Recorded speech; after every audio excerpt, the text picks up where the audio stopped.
your marriage is your personal journey. It doesn't matter what the narrative about marriage is in, the social space or the social media space or around your environment and with people. It's important for you to understand that that marriage is your own and your journey is different. Our journeys on earth are different. I have always said this. I said that you can never ever build your personal destiny upon the faith and experiences of other people. Now, one of the biggest problems that we get to face in life today is that people get to set standard for you of what your own marriage should be like, what your husband should be like, what you should be like as a woman, the things you should do, the ways you should serve your husband, the ways you should receive him at home, the ways you should sleep with him, and a whole lot of stuff. It's important for you to understand that. The beauty of life is, in our diversity. That was the word I was looking for. Sorry about that. It's in our diversity. You are different. Your husband is different. Your community is different. Where you're coming from, where they come from, and all of that. And so when you begin to look at what the narrative is, especially in the mainstream society, you begin to make mistakes in your personal journey. You want to do what works for you as a person. Now, for the young people who are making preparations to get married, I want to tell you something. You'll come across women who tell you that, look, I would never, ever, ever spend my one dime on any man. I will not do it because it is not my duty to care for a man. It is not my duty to support him. It is not. I was doing a video the other time. I talked about a girl who met me, and she said that the reason why she had come with a proposition was because they had something about a rent that they were going to be thrown out or something, and they live in Nigeria in a place, and they said its rent was $750. And while the conversation went on, and she went ahead to tell me that she was saving up some funds to buy a scent for herself. And I do know that in Nigeria, to get a scent that can linger for up to 6 hours, 7 hours, you have to be willing to spend about 250,000 naira for that scent. And I said, okay, you just said that you had a problem with your accommodation and you're saving up to pay for scent. So, and she told me it's her husband's responsibility. Now, it's important to understand that back in the day, I have said this before, I'm going to repeat it here. One man's salary could take care of maybe even an entire community. In some communities, you find out that it's only one person who was educated back in the day and, had a job, and they are able to put other children in school and all of that. The economy today is different. It's different in Nigeria, it's different in the UK, it's different in the US, it's different in Canada, it's different in Australia.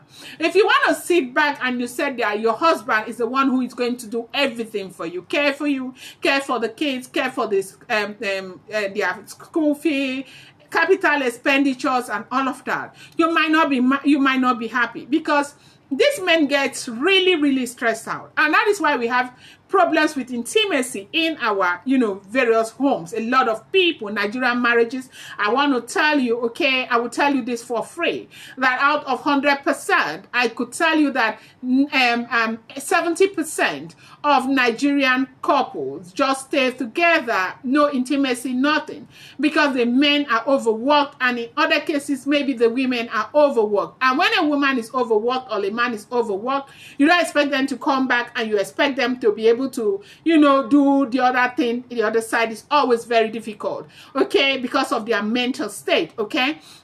And so what am I saying? If you have friends around you who are telling you that you have money, you're earning money, you cannot support your spouse because he is, in quotes, called M-A-N, a man, then you are living in, you're being delusional. You might end up not being happy, because today the reason why we get into marriage is partnership. The man may not have today, you cover up. He has tomorrow, he covers up, and all of that. Now, this societal narrative on social media is something that you want to understand that it's not working. Okay, see, bloggers, they sell their markets is what a lot of them wants you to buy that they sell. It is called reel. There's a reason why you have a reel on Facebook. That is, REEL. Okay, these are all reels. Okay, the life that they live the other side is different. Okay, I see a lot of women.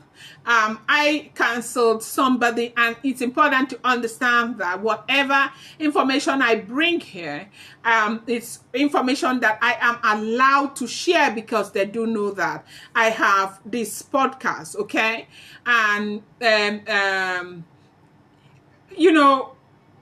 most times you hear some people tell you things like, I was in a relationship.